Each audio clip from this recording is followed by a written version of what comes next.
Hey guys, what's going on?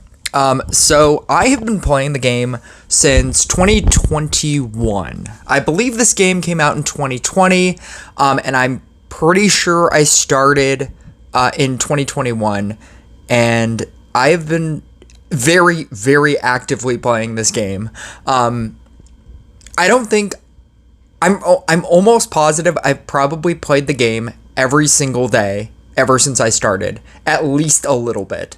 I'm at the point where my thumb, because I solely play on my phone, and so I've gotten to the point where like sometimes I have to give myself a break, just because my thumb starts hurting. Like that's the amount of play that I have in this game.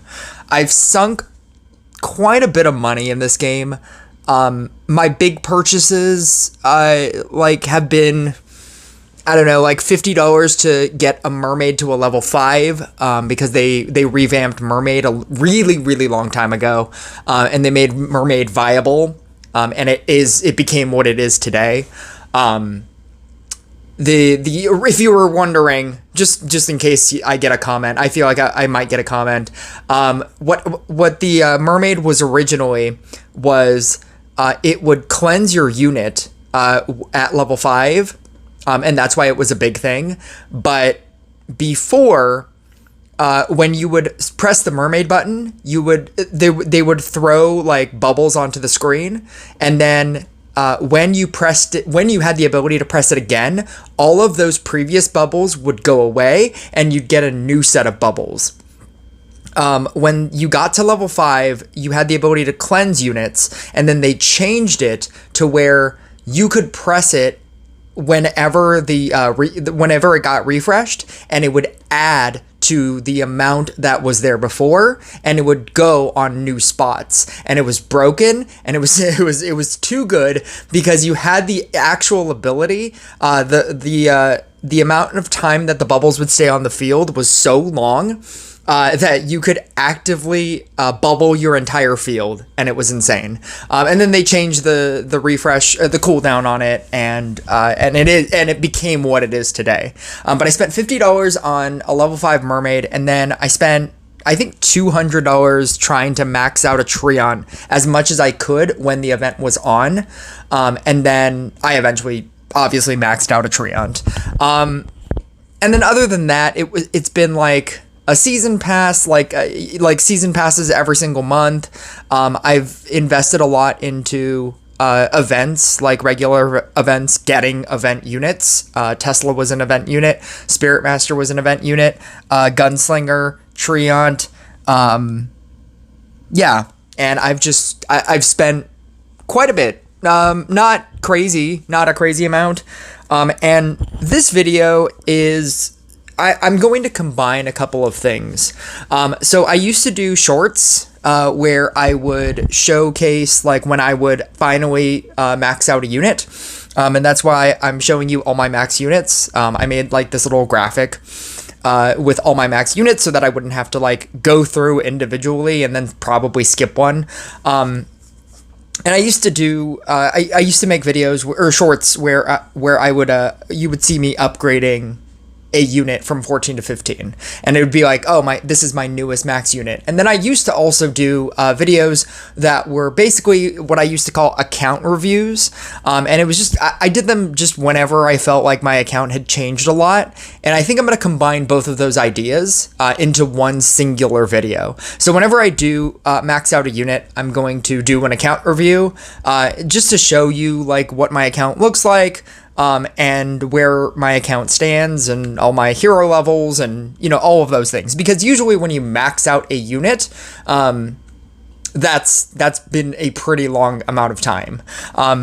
Ironically, I actually have a max summoner ready to go, but I don't have the orbs, and I'm not a person that buys orbs, so I will just wait for the next month, and then I will obtain 10 orbs just off the bat, and then max out my summoner, and then I'll do another account review, and it'll be another one of these videos. But I thought that I'd show you like all of my units that I have maxed: Blade Dancer, Spirit Master, Dryad, Gunslinger, Inquisitor, Knight Statue, Enchant Sword, Scrapper, Tesla, Trapper, Treant, and then Witch. If you notice, most of those, or I'm trying to now, but most of those are support units, because support units are the best units in this game. You need 4 support units for every 1 DPS unit that you have in a deck. There is no technical reason to upgrade multiple DPS cards. I find that a lot of new players will ask, like, should I upgrade my Bruiser and my Cultist, or should I upgrade my Bard and my Treant? And the answer is upgrade 1 DPS unit and then upgrade every single one of your support units. If you decide to upgrade a Bard to level 15 and then upgrade a Cultist to level 13, or your Treant to level 12, right? And all of your support units are level 7, all of your support units are level 9, that means that when you max out another DPS unit, your deck is still going to be terrible. If you max out all of your support units, all of your decks will become good. That's just how it works. If you have if you have a Knight Statue, a Scrapper, a Trapper, and a Gunslinger, and you throw it into your level 9, DPS deck, and then you throw it into your level 11 DPS deck, and then you throw it into your, they're all going to be the same. They're all going to feel the same. And that's to say that they're all going to be basically bad. If you max out all of your support cards, then start maxing out DPS cards, your account's going to be and feel much better. And you just have more options, and when they nerf and buff things, you won't feel as bad. I remember when I first upgraded my Witch to 15 and was very excited, and they immediately nerfed it. And I didn't care.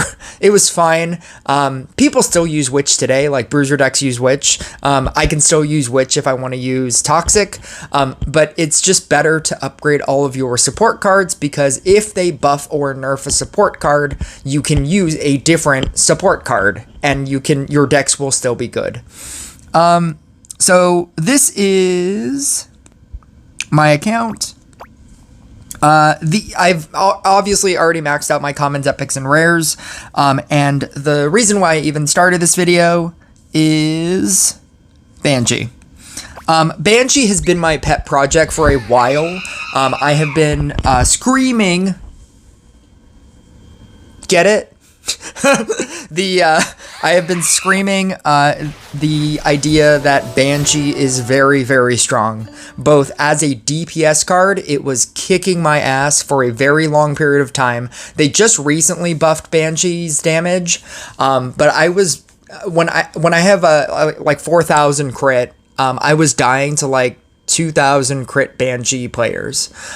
Banshee is a incredibly free to play deck, and once you get it to 15, it's very strong.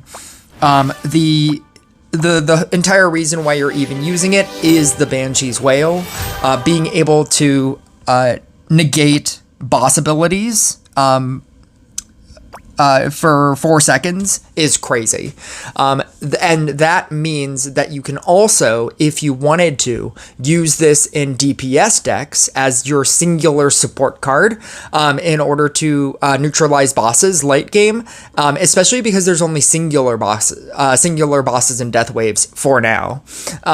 Because there's only singular bosses and death waves, you can neutralize the ability, which gives you a little bit more time to kill it.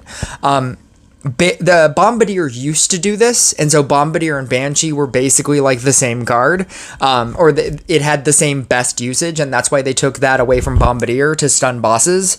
And so ever since then, I've kind of wanted to max out a Banshee in order to try to put it into DPS decks, and just to see if it would work, because then you can also still use Infirmity, which will reduce the monster's damage by, or reduce the attacks, it'll reduce the movement speed of monsters. The movement speed of monsters within the Banshee's attack radius is reduced by 30%, and then the armor is reduced by 15%. And I think that that's just a good ability. And everything else is not really going to help you. Growing Anger isn't really going to help you.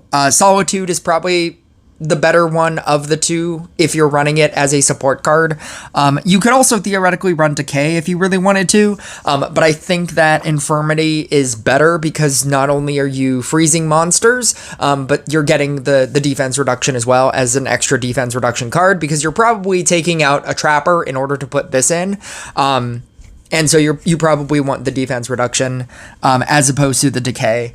The Decay sounds good on paper, but what happens is you still have to do the damage, and doing the damage is going to be much harder if you don't reduce the defense. And you're still going to have to do 80% health to a boss, and that's going to be much harder if they don't have defense reduction. And so if they have defense reduction, you can do more damage. That's going to help you, especially when you can negate their ability for 4 seconds. But yeah, like Banshee is also a very free to play deck. It's basically this deck. You can even not run a Gunslinger and run a Trapper instead.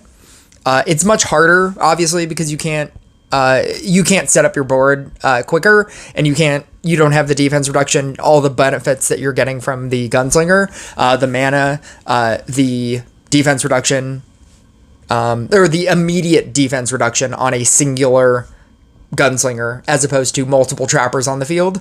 But then all you need is a Mermaid. You can run a Zeus version, and like that's the quote unquote better version. But you can run a Mermaid. You can run a Kobold instead of a Enchant Sword. I think that's what players are doing now. But yeah, you can completely do a budget-friendly version of this. You do need the max Banshee in order for it to work. But yeah, I think that it's an incredibly free-to-play deck that goes incredibly far. These are all my heroes.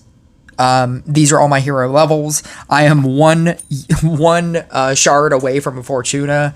I'm pretty far away from a Zeus, but as soon as I feel the ability to spend $150 on 30 shards, I'm probably going to do that whenever it rolls around in expeditions. Currently, Necromancer is in here, and I don't think I'm going to. I think that getting a Necromancer, I think that getting a Zeus is going to be much better for my account, because I think that the Gunslinger Zeus interaction is just too good now. I was doing Necromancer because I thought that Necromancer and Toxic were always going to be around, and I think they're very, very aggressively trying to make Toxic not a thing. And I think that Zeus Gunslinger is just going to be so good for every single deck that you ever make. In terms of my legendaries that I'm actively trying to upgrade, obviously the Summoner is going to be a 15 next month. I have started to keep an amount of reincarnations, an amount of copies for reincarnations. I am not that close. I'm reasonably close to a reincarnation. But I am keeping some amount of shards, just so that I can reincarnate all of these like one time. Not that that matters or does anything, but I thought that having all of these as reincarnations, all my support cards basically, I would do my support cards before I did like a Tesla. Even though Tesla has actual talents that it can use, I would totally upgrade this Scrapper first and this Knight Statue first. Maybe even this Blade Dancer, just as a I love Blade Dancer thing. But that's why I kept the extra copies for a level 1 reincarnation on all of those. I have this Dryad as well. Like I said, you will always use support cards, and if you reincarnate all of your support cards, you're going to have an extra plus 4%, just right off the bat for no reason. And so I think that upgrading your support cards for reincarnations first before you do a DPS card, like a useless Blade Dancer or like a Tesla, I think that doing all of your support cards first will add so much value to each of your decks that you end up making. There are a lot of things in here that I basically have no plan on attempting to upgrade before I upgrade a lot of other things with orbs. This Bard, obviously, I don't really care about Bruiser. Obviously, I don't care about the Boreas, the Corsair, the Cultist, the Demonologist. I was upgrading a Frost because I was trying to build a Toxic deck, and that's been put on the back burner because, like I said, I think they're really aggressively trying to take down Toxic. This Harley Quinn, I want to upgrade it, and that's why I have 21 copies. I'm constantly putting it in Laboratory of Experiments. I'm constantly just obtaining copies. I don't even know how many I need to go from 11 to 15. If somebody can let me know, I mean, I could probably calculate it, but if somebody could let me know if 21 copies is enough or how many actual copies I need, I just keep obtaining them and just not caring.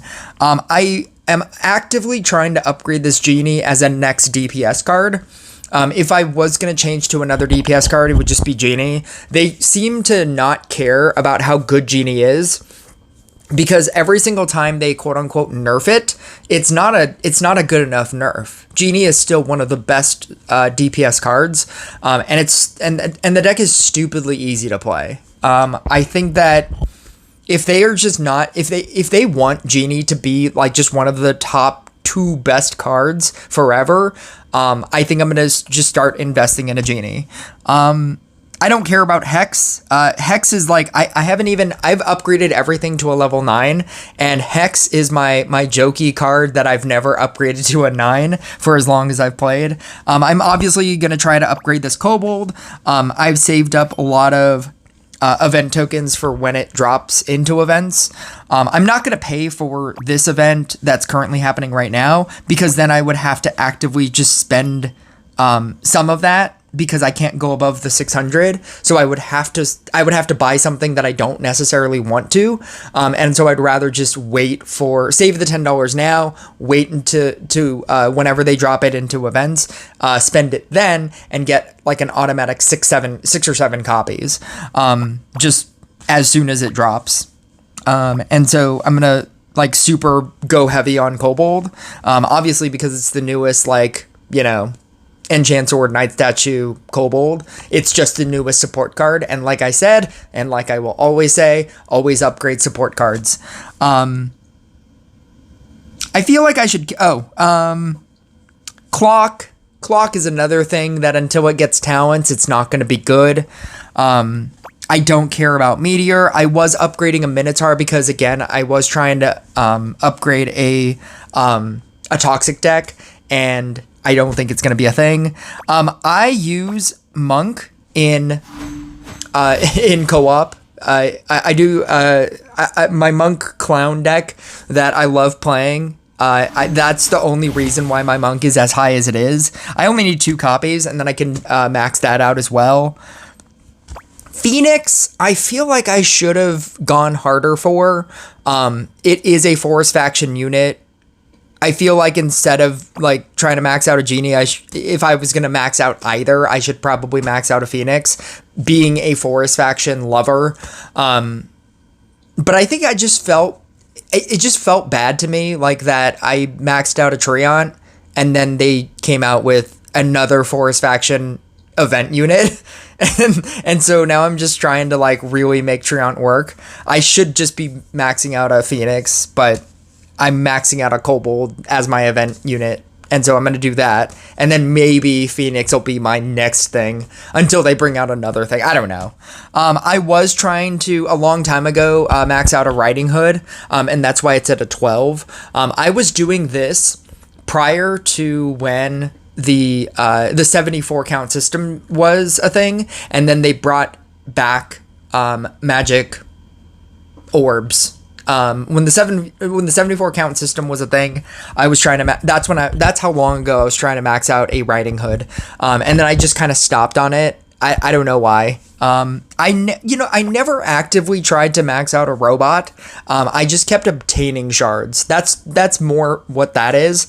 It was just like, oh, I guess I have a robot shard. I guess I'll upgrade this. I guess I'll upgrade this. And that's why it's a 13. It'll probably just sit at a 13 until they do the rework that they're planning.